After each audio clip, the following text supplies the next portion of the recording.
Namaku Raka, seorang jurnalis lepas yang sering meliput cerita-cerita mistis dari berbagai daerah. Aku tidak percaya hantu, tapi pekerjaanku membuatku sering bersinggungan dengan hal-hal yang sulit dijelaskan oleh logika. Namun dari semua kisah yang pernah kutulis, tidak ada yang membuatku semengerikan ini. Sebuah legenda kuno tentang pengantin gaib, sosok misterius yang dikabarkan masih mencari pasangan manusia untuk dinikahkan secara paksa. Semula, aku hanya menganggapnya sebagai cerita rakyat biasa, sampai aku menemukan sebuah undangan pernikahan yang tidak seharusnya ada. Semua ini dimulai ketika aku menerima email dari seorang pria bernama Bayu. Pesannya singkat tapi mengganggu. Mas Raka, saya butuh bantuan. Teman saya menghilang setelah menerima undangan pernikahan aneh. Tolong datang ke desa kami sebelum semuanya terlambat. Bayu juga melampirkan sebuah foto. Itu adalah undangan pernikahan bertuliskan, "Kami mengundang Anda dalam pernikahan suci antara manusia dan pengantin dari dunia lain." Tanggal dan tempat tertulis dengan jelas. Malam Jumat di Desa Girimukti. Aku merinding. Apa maksudnya pengantin dari dunia lain? Karena penasaran, aku segera menghubungi Bayu dan mengatur perjalanan ke Desa Girimukti, sebuah desa terpencil di pegunungan yang jarang muncul di peta. Sampai di Desa Girimukti, perjalanan ke Girimukti tidak mudah. Aku harus melewati jalanan berbatu dan hutan yang sepi. Sesampainya di sana, suasana desa terasa berbeda, seperti ada sesuatu yang mengawasi dari balik pepohonan. Bayu menungguku di sebuah warung kopi kecil. Ia terlihat gelisah, sering menoleh ke belakang, seolah takut sesuatu akan muncul. Akhirnya, Mas Raka datang. Katanya dengan suara bergetar. "Apa yang sebenarnya terjadi?" tanyaku. Bayu menarik napas dalam-dalam, lalu berbisik. 4 malam lalu, temanku Gilang menerima undangan pernikahan aneh itu. Sehari kemudian, dia menghilang. Tidak ada jejak. Rumahnya kosong, tapi beberapa orang desa melihat seseorang atau sesuatu membawanya pergi di tengah malam. Aku merinding. Siapa yang melihatnya? Bayu menatapku dengan ekspresi ketakutan. Nenek Ratmi, tapi dia sekarang tidak mau bicara lagi. Dia bilang kalau kita membahas pengantin gaib terlalu sering, mereka akan datang menghampiri. Undangan itu nyata. Aku merasa ada yang tidak beres. Jika ini hanya mitos, mengapa ada orang yang hilang? Saat itulah Bayu memberiku sesuatu, sebuah kertas lusuh. Itu adalah undangan pernikahan yang lain. Kali ini namaku tercantum di dalamnya. Raka Wijaya, Anda diundang untuk menghadiri pernikahan agung pada malam Jumat ini. Tanganku gemetar. Aku bahkan belum sempat menyelidiki, tapi nama aku sudah ada dalam daftar tamu. Dan malam Jumat hanya tinggal 2 hari lagi. Aku masih menatap undangan lusuh itu dengan perasaan tidak enak. Namaku tercetak jelas di sana. Bagaimana mungkin? Aku bahkan belum pernah menginjakan kaki di desa ini sebelumnya. Bayu yang duduk di depanku terlihat semakin gelisah. "Mas Raka, kalau Mas mau pulang, saya nggak akan menyalahkan," katanya pelan. "Tapi kalau tetap mau menyelidiki, harus siap menerima akibatnya." Aku menghela napas. Ketakutan Bayu begitu nyata. Ini bukan sekadar cerita iseng. Aku tetap di sini. Jawabku, aku mau bicara dengan Nenek Ratmi. Bayu menelan ludah, lalu mengangguk. Nenek Ratmi dan kisah terlarang. Kami berjalan menuju rumah Nenek Ratmi, seorang wanita tua yang diyakini sebagai penjaga tradisi di desa ini. Rumahnya kecil, dindingnya dari kayu tua yang mulai lapuk, dan pekarangannya penuh dengan tumbuhan liar. Saat kami mengetuk pintu, suara berat terdengar dari dalam. "Pergi, aku sudah bilang aku tidak mau bicara soal itu lagi." Aku dan Bayu saling berpandangan. "Nek, ini penting," kata Bayu dengan suara memohon tolong beri kami petunjuk. Mas Raka sudah menerima undangan itu juga. Hening sejenak, lalu suara derit pintu terdengar. Seorang wanita tua dengan mata cekung menatap kami dengan ekspresi penuh kecemasan. "Kalian sudah melanggar larangan Pertama bisiknya, membicarakan mereka berarti mengundang mereka dekat humor ending. Siapa mereka, Nek, tanyaku. Nenek Ratmi menatapku tajam. Pengantin gaib mereka. Bukan sekadar legenda, nak, mereka nyata. Dan mereka sedang mencari pasangan baru. Asal mula pengantin gaib. Kami duduk di dalam rumahnya. Sementara Nenek Ratmi mulai bercerita dengan suara pelan. Dulu di desa ini ada seorang perempuan bernama Sri Asih. Ia adalah gadis tercantik di Kirimuk. Banyak lelaki yang ingin meminangnya, tapi hatinya hanya untuk satu pria Bagas, pemuda miskin yang tidak direstui keluarganya. Aku mendengarkan dengan saksama. Keluarga Sri Asih ingin menikahkannya dengan lelaki kaya, tapi di malam sebelum pernikahannya, Sri Asih bunuh diri. Aku menahan napas. Ia gantung diri di pohon besar di tepi hutan, tapi kematiannya bukan akhir. Sejak saat itu, setiap beberapa tahun sekali, seorang pemuda desa akan menghilang secara misterius. Setelah menerima undangan seperti yang kau terima, Nak Raka, aku menatap undangan di tanganku. Tunggu, kataku. Jadi undangan ini dikirim oleh Sri Asih. Nenek Ratmi mengangguk. Banyak yang percaya arwahnya masih ingin menikah, dan jika ia tidak menemukan pasangan yang cocok, ia akan mengambil jiwa siapa saja yang menerima undangan itu. Bayu terlihat semakin pucat. Aku mencoba tetap tenang, tapi pertanyaan lain muncul di benakku. Kalau begitu, apakah ada cara untuk menghentikannya? Tanda-tanda kemunculannya Nenek Ratmi terdiam lama. Beberapa orang percaya, jika kau menerima undangan itu, kau akan mulai mengalami kejadian aneh, katanya. Akhirnya, mimpi tentang pernikahan suara gamelan di tengah malam, atau bayangan pengantin perempuan di cermin. Aku merinding, dan jika kau mengalami semua tanda itu, berarti kau sudah menjadi bagian dari pernikahannya. Aku menelan ludah. Lalu dari luar rumah Nenek Ratmi, aku mendengar sesuatu. Suara gamelan, lembut, namun semakin lama, semakin jelas. Bayu menatapku dengan wajah ketakutan. Nenek Ratmi membelalak. Tidak mungkin, bisiknya belum waktunya. Tapi dia sudah datang. Aku menoleh ke jendela. Di luar samar-samar, aku melihat sosok perempuan dalam kebaya putih berdiri di antara pepohonan. Matanya menatap langsung ke arahku. Suara gamelan itu semakin jelas. Aku bisa merasakan getaran halusnya di udara, mengalun seperti panggilan dari dunia lain. Bayu terlihat semakin panik. Ia mencengkram lenganku, seolah ingin segera berlari. Mas Raka, kita harus pergi dari sini. Sekarang bisiknya keras. Aku menelan ludah. Mataku tetap terpaku pada sosok perempuan berbalut kebaya putih di antara pepohonan. Matanya tidak berkedip, wajahnya pucat. Dan yang membuat bulu kudukku berdiri, ia tersenyum padaku. Pesan dari Nenek Ratmi. Nenek Ratmi berdiri dengan wajah tegang. Tangannya gemetar saat ia menggenggam sesuatu di balik bajunya. Jangan bergerak, bisiknya. Aku tetap berdiri diam, meskipun tubuhku terasa kaku. Lalu Nenek Ratmi mengeluarkan sebilah keris kecil. Aku bisa melihat betapa tangannya gemetaran. Aku bisa mengusirnya, tapi kalian harus menuruti semua perintahku.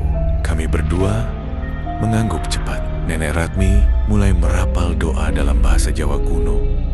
Suaranya bergetar. Sesekali, ia melirik ke arah perempuan itu. Saat aku kembali menatap sosok itu, aku terkejut. Ia sudah lebih dekat, hanya berjarak beberapa meter dari jendela. Dan yang paling mengerikan, suara gamelan itu kini terdengar dari dalam rumah. Pengantin gaib mencari pasangan. Tiba-tiba angin bertiup kencang. Lilin-lilin di rumah Nenek Ratmi padam seketika. Mas Raka, dia masuk, suara Bayu hampir berteriak. Aku berbalik dan melihatnya. Di sudut ruangan berdiri perempuan yang sama dekat. Matanya yang gelap menatapku tanpa berkedip, sementara senyumannya semakin lebar. Tapi yang paling membuatku ngeri, ia mulai melangkah maju tap-tap. Langkahnya tidak berbunyi seperti orang biasa berjalan. Suara itu terdengar seperti gesekan kain di atas lantai kayu. Aku bisa mencium wangi bunga melati yang menyengat. Lalu ia berbicara, "Kau sudah menerima undangan itu, artinya pernikahan kita akan segera berlangsung." Darahku seakan berhenti mengalir. Ritual tolak bala yang gagal. Nenek Ratmi menusukkan kerisnya ke lantai sambil mengucapkan mantra yang semakin keras. Aku bisa melihat betapa kerasnya ia berusaha mengusir makhluk itu. Tapi sesuatu yang buruk terjadi. Sosok perempuan itu tertawa. Tawanya pelan, tetapi semakin lama semakin nyaring. Nenek Ratmi berhenti merapal mantra. Ada yang salah, bisiknya ketakutan. Bayu sudah mundur ke belakang. Wajahnya pucat pasi. Aku sendiri tidak bisa bergerak. Perempuan itu melangkah lebih dekat ke arahku. "Aku sudah memilihmu, dan kau tidak bisa menolak." Aku ingin berteriak, ingin berlari, tapi tubuhku terasa berat. Dan di saat itu aku menyadari sesuatu yang membuatku benar-benar ketakutan. Bayangan perempuan itu tidak ada. Lalu semuanya menjadi gelap. Ketika aku membuka mata, semuanya masih gelap. Aku tidak tahu di mana aku berada. Tidak ada suara, tidak ada cahaya, hanya kekosongan yang pekat dan mencekam Mas Raka. Sebuah suara lembut memanggil namaku.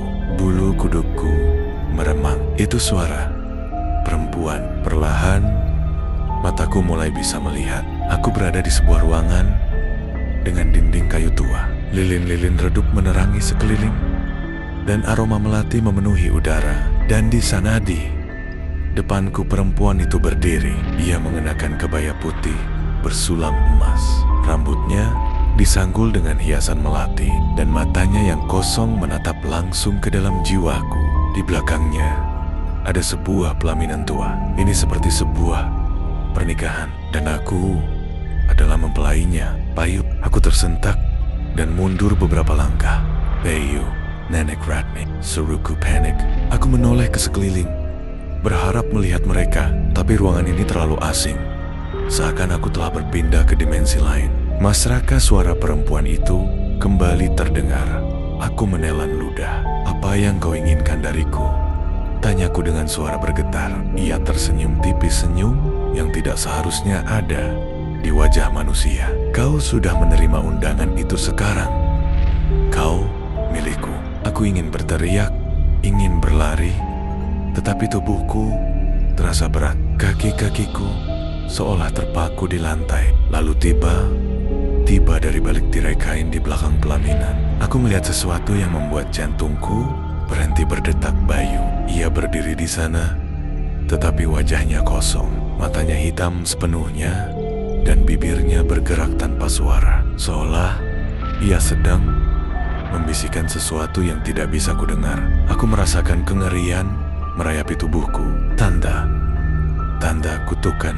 Bayu, aku berusaha bergerak, tetapi semakin aku mencoba, semakin tubuhku terasa tertahan oleh sesuatu yang tak terlihat. Perempuan itu hanya menatapku tanpa ekspresi. "Kau tidak perlu khawatir tentangnya," katanya. "Ia hanya perantara. Yang kuinginkan hanyalah kau." Aku menggeleng kuat. "Tidak kaku, tidak akan ikut denganmu." Ia tersenyum lagi lalu mendekat perlahan. Dan saat itulah aku menyadari sesuatu. Di leherku ada sesuatu yang terasa dingin dan berat. Aku menendang. Sebuah kalung emas terpasang di leherku, dan di liontinnya terukir sebuah nama dalam aksara Jawa kuno. Nama yang bukan namaku. Pertarungan melawan pengantin gaib. Aku panik.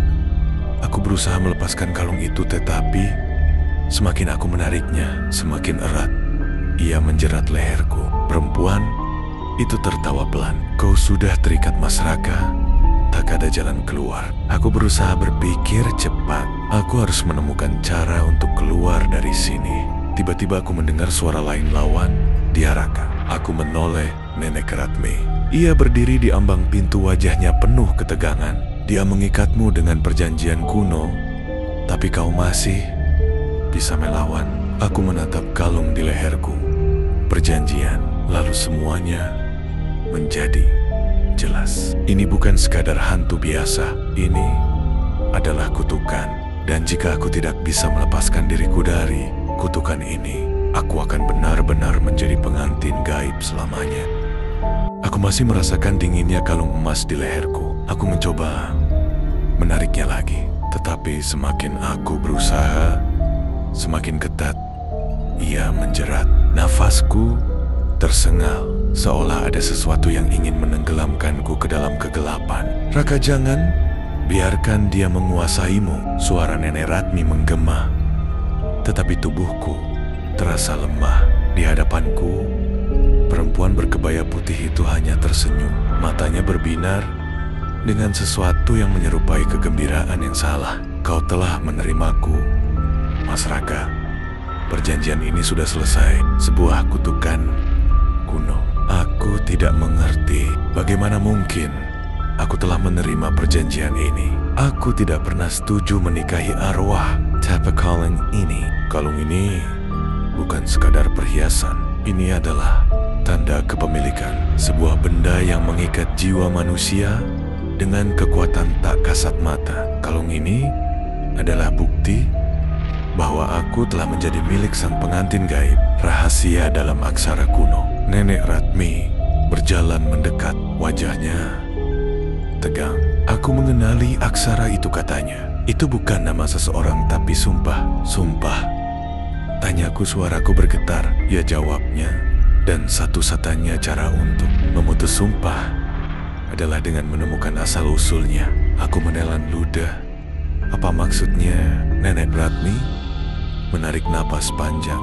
Kita harus mencari tahu siapa perempuan ini dan bagaimana ia bisa menjadi pengantin gaib. Aku melihat ke arah perempuan berkebaya itu. Matanya menatapku lekat, seolah ada sesuatu yang ingin ia katakan, tapi tak bisa aku sadar. Jika aku ingin terbebas, aku harus menggali masa lalu yang sudah lama dikubur. Aku masih menggenggam kalung itu. Emasnya terasa dingin, namun terasa berat, seakan mengikat jiwaku. Setiap ukiran pada liontin terlihat seperti aksara kuno yang belum pernah kulihat sebelumnya. Di belakangku, Nenek Ratmi masih menatap perempuan berkebaya putih itu. Ada ketakutan di matanya, tapi juga sesuatu yang lain, kesadaran. Aku tahu siapa dia, bisik Nenek Ratmi. Suaranya nyaris tak terdengar. Aku menoleh. Cepat, siapa? Nenek Ratmi menarik napas dalam. Suaranya bergetar saat menyebut nama yang mungkin seharusnya tak boleh diucapkan. Sulastri, arwah yang tak pernah mendapat restu. Aku menatap wajah perempuan itu, Sulastri. Nama itu seakan bergema di kepalaku. Dan tiba sesuatu terjadi. Ruangan tempat kami berdiri berubah. Aku melihat bayangan masa lalu. Seorang gadis muda bersimpuh di lantai, menangis terseduh. Di hadapannya, seorang lelaki tua berjubah hitam menatapnya dengan murka. Aku tidak merestui pernikahan ini, bentak lelaki itu. Gadis itu menangis lebih keras. Tapi ayah, aku mencintainya. Lelaki tua itu mengangkat tangannya, dan dalam sekejap tubuh gadis itu tersentak ke belakang, seolah dihantam angin kencang. Tidakkah ada yang berhak menentangku, Sulastri? Kau akan tetap menikah dengan pria pilihan keluarga? Aku merasa sesak. Aku tahu sekarang Sulastri bukan hanya seorang arwah penasaran. Dia adalah pengantin yang dipaksa menikah, namun tak pernah sempat menempuh pernikahan itu. Dan karena kematian menjemputnya sebelum akad berlangsung, ritualnya tak pernah selesai. Kebenaran yang mengerikan. Aku kembali ke realitas. Sulastri masih berdiri di hadapanku, tapi ada sesuatu yang berubah. Wajahnya tidak sekelam sebelumnya. Aku menatap matanya. Kau tidak ingin menyakitiku, kan? Sulastri diam, tapi tiba-tiba matanya berkilat aneh dan sebuah senyum mengerikan mulai mengembang di bibirnya. Mas Raka, kau akan menyelesaikan pernikahanku, kan? Jantungku hampir berhenti. Aku tahu sekarang aku tidak hanya harus membebaskan diri dari kutukan ini. Aku harus mencari cara untuk menghentikan pernikahan ini sebelum benar-benar terjadi. Sulastri masih menatapku. Senyumnya tipis, tapi tatapan matanya tajam. Ada sesuatu dalam dirinya yang membuat bulu kudukku meremang. Aku sudah menunggu lama. Mas Raka, suaranya lembut, tapi terasa seperti bisikan dari dunia lain. Aku mencoba bergerak, tapi tubuhku terasa berat. Entah kenapa, kakiku seakan terpaku di lantai. Di belakangku, Nenek Ratmi menggenggam tanganku dengan kuat. "Jangan menjawab apapun," bisiknya. Aku menelan ludah. Sulastri melangkah maju. Kebayanya berkilau redup dalam cahaya temaram. Aku hanya ingin satu hal, menyelesaikan pernikahanku yang dulu terhenti. Aku semakin merinding. Sulastri tidak meminta restu atau persetujuan. Dan aku tahu jika aku tidak segera mencari cara untuk menghentikan ini, aku benar-benar akan menjadi pengantin arwah ini. Kutukan yang masih berlaku. Nenek Ratmi menarikku sedikit ke belakang, lalu berbicara dengan suara tegas. "Sulastriko tidak bisa melanjutkan pernikahan ini. Akadmu tidak pernah terjadi, dan dunia sudah berubah." Sulastri menatapnya tajam. "Dunia mungkin berubah, tapi perjanjian tetaplah perjanjian." Aku menatap mereka berdua, tidak mengerti apa yang sedang dibicarakan. Nenek Ratmi menghela napas panjang, lalu menatapku, "Raka, kau harus tahu, ini bukan sekadar arwah yang tersesat. Ini adalah perjanjian kuno yang belum terpenuhi." Aku semakin bingung. "Perjanjian apa?" Sulastri tersenyum tipis. "Perjanjian bahwa aku akan menikah sebelum ajal menjemputku. Tapi aku mati sebelum itu terjadi. Jadi, jiwaku terjebak di antara dunia." Aku mulai memahami. Sulastri tidak bisa pergi ke alam baka karena pernikahannya belum selesai. Dan yang lebih buruk lagi, dia menganggap akulah calon suaminya yang baru, melawan arwah yang haus janji. "Aku tidak bisa menikah denganmu." Sulastri memiringkan kepala, ekspresinya datar. "Tapi kau memakai kalungku dan itu berarti kau sudah menerima ikatan." Ini jantungku hampir berhenti. Aku menatap kalung emas di tanganku. Kilauan permukaannya terasa semakin gelap, seolah menyerap cahaya di sekitarnya. Tidak kini, hanya kesalahan. Aku mencoba melepaskan kalung itu, tapi semakin aku menariknya, semakin erat. Melilit pergelangan tanganku, Sulastri mendekat. Nenek Ratmi berbisik, "Kita harus menemukan cara untuk mengakhiri perjanjian ini sebelum malam ini berakhir." Aku menatapnya penuh harap. "Bagaimana caranya?" Nenek Ratmi menggertakkan giginya. "Kita harus menemukan tempat di mana pernikahan ini seharusnya berlangsung dan menghancurkan segala sisa-sisanya sebelum ritualnya selesai." Aku menatap Sulastri yang semakin mendekat. Senyumannya semakin dalam. Aku tidak punya pilihan lain. Aku harus menemukan tempat itu. Dan aku harus menghentikan pernikahan ini sebelum aku benar-benar terikat dengan pengantin dari dunia lain. Aku berlari secepat mungkin, menembus lorong kayu yang semakin gelap. Nafasku memburu, sementara suara langkah kaki terdengar di belakangku. Aku tahu, itu bukan suara manusia. Aku tidak bisa membiarkanmu pergi, Mas Raka. Suara Sulastri menggema dari segala arah. Aku menoleh, dan dia berjalan di udara. Kebayanya melayang pelan. Aku menelan ludah. Nenek Ratmi juga berlari sambil menggenggam secarik kertas tua yang tadi ia ambil dari laci rahasianya. "Raka, kita harus ke altar utama." Aku melihat ke depan. Di ujung lorong sebuah pintu kayu tua tampak sedikit terbuka. Aku bisa melihat bayangan altar yang tertutup kain putih. Itulah tempatnya. Tempat pernikahan yang gagal terjadi. Tempat aku harus menghentikan semuanya sebelum terlambat. Membuka luka lama. Aku dan Nenek Ratmi berhasil memasuki ruangan itu. Bau dupa yang menyengat langsung menyambut kami. Ruangan itu penuh dengan hiasan pernikahan yang telah membusuk. Bunga melati yang dulu segar kini berubah menjadi kelopak layu berwarna hitam. Kursi-kursi yang seharusnya diisi oleh para tamu kini kosong, hanya menyisakan bayangan samar seperti sosok yang masih duduk di sana. Dan di tengah ruangan ada sebuah pelaminan tua yang belum pernah digunakan. Di atasnya terdapat 2 kursi besar, masing-masing memiliki ukiran nama. Aku mendekat. Mataku membesar saat membaca ukiran di kursi sebelah kiri Sulastri. Dan di sebelahnya, nama yang seharusnya diukir di sana telah terhapus. Aku tahu Itu adalah nama calon suaminya yang dulu, tapi Sekerom. Sulastri menganggap nama kulah yang harus tertulis di sana. Pengantin yang tidak akan pergi. Aku menoleh ke Nenek Ratmi. Apa yang harus kita lakukan sekarang? Nenek Ratmi mengeluarkan secari kertas tua dan membaca mantra pelan. Kita harus menghancurkan altar ini. Sebelum Sulastri menyelesaikan pernikahannya, aku merinding. Di balik punggung Nenek Ratmi, aku melihat bayangan putih melayang di atas pelaminan. Sulastri sedang duduk di kursinya. Aku menahan napas. Apa kalian ingin menghancurkan kebahagiaanku lagi? Suaranya terdengar dingin tapi penuh luka. Aku tidak tahu.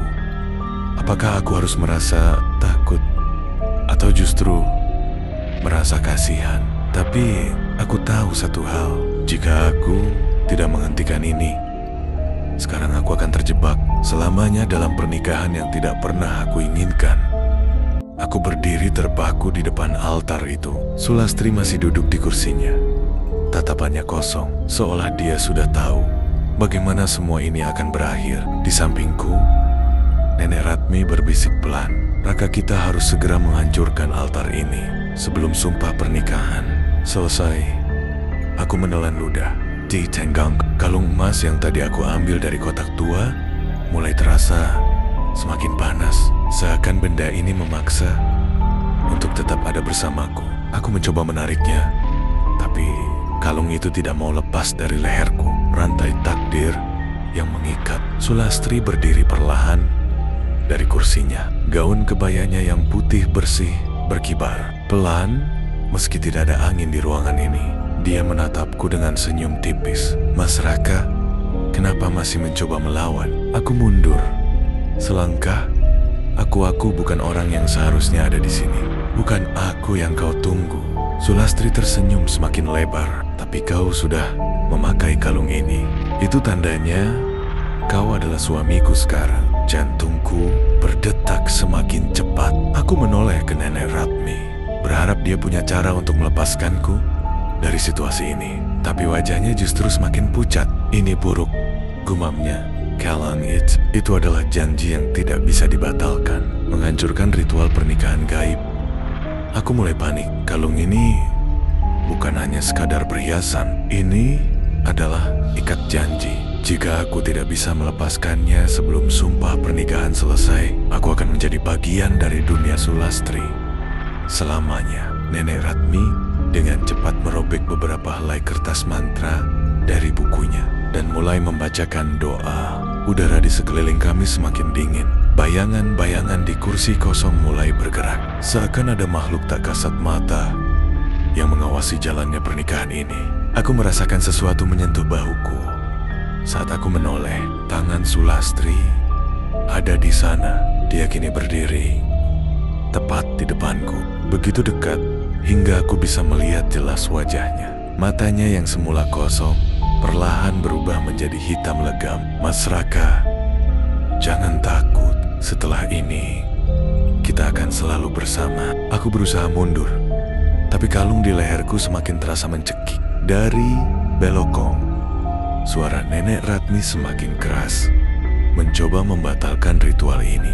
Tapi Sulastri tidak terganggu sedikit pun. Dia mengangkat tangannya dan mulai menyentuh dadaku. Dan dalam sekejap, aku merasakan tubuhku menjadi semakin ringan, seolah aku sedang dipisahkan dari ragaku sendiri. Aku ingin berteriak, tapi suara Nenek Ratmi memecah keheningan. Raka, jangan biarkan dia membawamu. Aku tersentak. Sadar, aku harus melawan, tapi bagaimana? Aku menatap kalung di leherku. Mungkin kunci untuk mengakhiri semua ini ada di sini. Aku harus menghancurkan kalung ini sebelum terlambat. Tanganku bergetar saat mencoba merobek kalung emas di leherku. Tapi semakin aku menariknya, semakin erat kalung itu mencengkeram kulitku. Sulastri masih berdiri di depanku. Senyum di wajahnya tetap tak berubah. Mas Raka, jangan melawan takdirmu. Suaranya lembut, tapi ada sesuatu yang mengerikan di dalamnya. Aku menoleh ke Nenek Ratmi. Dia masih merapal mantra. Tapi tiba-tiba tangan Sulastri bergerak cepat, mencengkeram lehernya. Nenek Ratmi tersentak, tubuhnya terangkat dari tanah, seakan ada kekuatan tak kasat mata yang menariknya ke udara. Akhirnya tak ada lagi yang menghalangi pernikahan kita, bisik Sulastri. Matanya yang hitam pekat semakin menatapku tajam. Aku harus bertindak sekarang, menemukan kelemahan Sulastri. Aku ingat sesuatu, kotak kayu tua yang ditemukan di bawah altar. Di dalamnya ada belati berkarat dan selembar kain lusuh. Aku buru-buru meraih belati itu dari lantai. Sulastri tampak terkejut untuk pertama kalinya. Itu suaranya gemetar. Aku menatap belati itu lekat-lekat. Meski karatan aku bisa merasakan sesuatu yang berbeda dari benda ini. Seakan ada kekuatan di dalamnya. Kau tahu, belati ini bukan, tanyaku. Sulastri mundur satu langkah. Aku menajamkan penglihatanku dan memperhatikan sesuatu di belati itu. Ada ukiran halus di bilahnya. Kalimat dalam aksara kuno. Aku tidak tahu artinya, tapi ada satu kata yang bisa kubaca dengan jelas. Putuskan. Aku langsung paham. Belati ini adalah satu-satunya cara untuk memutus ikatan antara aku dan Sulastri. Menghancurkan ikatan gaib tanpa berpikir panjang. Aku mengangkat belati itu ke arah kalung di leherku.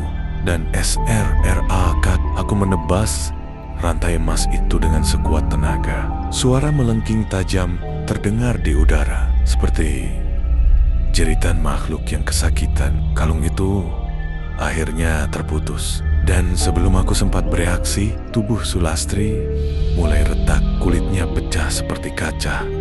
Sinar kehijauan keluar dari dalam tubuhnya. Tidak, Sulastri menjerit. Suaranya menggema ke seluruh ruangan. Bayangan-bayangan yang tadinya mengelilingi altar mulai lenyap satu persatu. Altar pernikahan itu sendiri mulai hancur. Kayu-kayunya membusuk dengan cepat. Aku berlari ke arah Nenek Ratmi dan menariknya sebelum semuanya runtuh. Begitu kami melewati pintu keluar, terdengar suara gemuruh keras. Aku menoleh ke belakang. Seluruh altar pernikahan itu lenyap. Hanya tersisa puing-puing kayu dan abu yang tertiup angin malam. Akhir dari kutukan. Aku mengatur napas tubuhku masih gemetar. Apa semuanya sudah berakhir? Tanyaku dengan suara serak. Nenek Ratmi mengangguk pelan. Kau berhasil, Raka. Kau telah memutus ikatan gaib itu. Aku menatap telapak tanganku. Bekas kalung itu masih ada di leherku, meninggalkan luka bakar berbentuk lingkaran. Namun, yang lebih penting, Sulastri telah pergi. Atau setidaknya, aku berharap begitu. Tapi jauh di dalam hatiku, aku merasa ada sesuatu yang belum selesai. Seolah kisah ini masih belum benar-benar berakhir. Aku menatap puing-puing altar pernikahan itu. Semua sudah berakhir, atau setidaknya seharusnya sudah berakhir.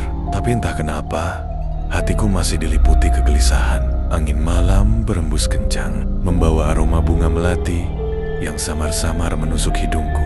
Aku mengenal aroma ini. Aroma yang selalu muncul saat Sulastri berada di dekatku. Aku merasakan bulu kudukku meremang. Dia masih di sini. Tanda-tanda keberadaan Sulastri. Aku menoleh ke Nenek Ratmi yang masih terengah-engah setelah insiden tadi. Nek, apakah semuanya benar? Benar sudah selesai? Tanyaku. Nenek Ratmi tidak langsung menjawab. Ia justru menatap langit malam dengan ekspresi tegang. Lihat bulan itu, Raka, bisiknya. Aku mendongak dan menyadari sesuatu yang aneh. Bulan purnama yang tadi bersinar terang kini berubah menjadi merah gelap. Ini pertanda buruk, gumam Nenek Ratmi. Kutukan ini belum sepenuhnya berakhir. Aku menelan ludah. Jadi semua yang kulakukan tadi sia-sia. Tidak pasti ada sesuatu yang terlewat. Seseorang mengawasi dari kegelapan. Tiba-tiba aku mendengar suara langkah kaki. Bukan hanya satu, tapi banyak. Aku memandang ke sekeliling, tapi tidak ada siapapun di sana. Tapi aku bisa merasakannya. Ada banyak mata yang mengawasi dari kegelapan. Siapa itu, seruku? Tidak ada jawaban. Tapi lalu dari balik reruntuhan altar, sebuah bayangan muncul. Siluetnya masih sama seperti yang kuingat, Sulastri. Tapi kali ini, ia tidak berdiri sendiri. Di belakangnya ada puluhan sosok lain. Mereka berpakaian serba putih, wajahnya pucat dan kosong. Aku merinding. Mereka bukan manusia. Mereka adalah arwah-arwah lain yang juga menjadi korban pernikahan gaib ini. Dan kini mereka semua menatapku, mengungkap rahasia tersembunyi. Sulastri, suaraku nyaris tak terdengar. Dia tersenyum, senyuman yang dingin dan penuh misteri. Mas Raka, kau pikir kau sudah terbebas dariku? Katanya lembut. Aku terdiam, aku sudah memutuskan ikatan kita. Jawabku. Sulastri menggeleng pelan. Kau hanya memutus ikatan yang tampak tapi bukan kutukan. Yang sesungguhnya, aku mulai menyadari sesuatu. Belati itu memang memutus kalung emas yang mengikatku dengan Sulastri. Tapi kutukan ini lebih dari sekadar pernikahan gaib. Ada sesuatu yang lebih besar di balik semua ini. Dan aku harus menemukannya sebelum semuanya terlambat. Arwah yang ingin balas dendam. Aku menatap para arwah yang berdiri di belakang Sulastri. Mereka semua tampak marah. Tahu tidak, Mas Raka, suara Sulastri masih tenang. Mereka juga ingin bebas seperti aku. Aku mulai mengerti. Mereka bukan hanya sekadar arwah korban pernikahan gaib ini. Mereka semua adalah jiwa yang terperangkap dalam kutukan ini selama berabad-abad. Dan kini mereka menganggapku sebagai orang yang bertanggung jawab atas penderitaan mereka. Sulastri mengangkat tangannya. Saat itu juga semua arwah mulai melayang ke arahku. Mataku membelalak. Aku harus menemukan cara untuk menghentikan mereka sebelum mereka mengambil nyawaku. Aku berdiri di tengah-tengah altar yang sudah hancur dikelilingi oleh arwah tak bernama. Di depanku Sulastri tersenyum sinis. Aku sudah bilang, Mas Raka, mereka juga ingin bebas, bisiknya. Matanya yang kosong menatapku penuh makna. Aku tahu maksudnya. Mereka tidak ingin sekadar bebas. Mereka ingin keadilan. Tapi apakah itu berarti nyawaku harus menjadi gantinya?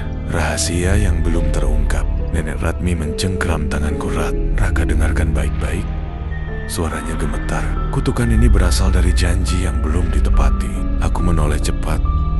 Apa maksudnya, Nek? Nenek Ratmi menghela napas berat. Dulu ada seorang lelaki yang membatalkan pernikahannya dengan seorang perempuan yang sudah depen. Gadis itu begitu sedih hingga akhirnya mati bunuh diri. Dan arwahnya tak pernah tenang. Aku merasakan jantungku berdetak lebih cepat. Lelaki itu kakek buyut Muraka. Aku terpaku. Apa kutukan ini diturunkan dari generasi ke generasi?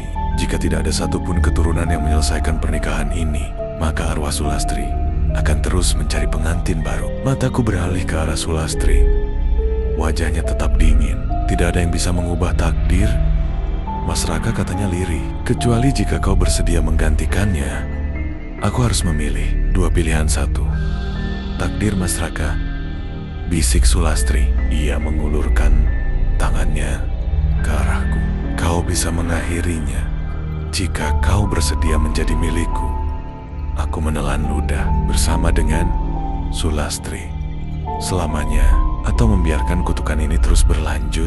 Tidak. Suara Nenek Ratmi menggema. Ia tiba-tiba menarik sesuatu dari balik bajunya. Sebuah kain kuning lusuh. Aku tersentak. Itu bukan kain biasa. Itu kain pembungkus mayat Sulastri. Ini yang mengikat arwahnya di dunia ini, teriak Nenek Ratmi. Sulastri menatap kain itu dan untuk pertama kalinya aku melihat ketakutan. Tiup. Tidak. Suaranya bergetar. Ia mundur selangkah. Aku tak menyia-nyiakan kesempatan ini. Aku merebut kain itu dari tangan Nenek Ratmi dan membakarnya. Akhir dari kutukan. Saat api mulai melahap kain itu, angin berembus semakin kencang. Arwah yang mengelilingi kami mulai berteriak kesakitan. Sulastri jatuh berlutut.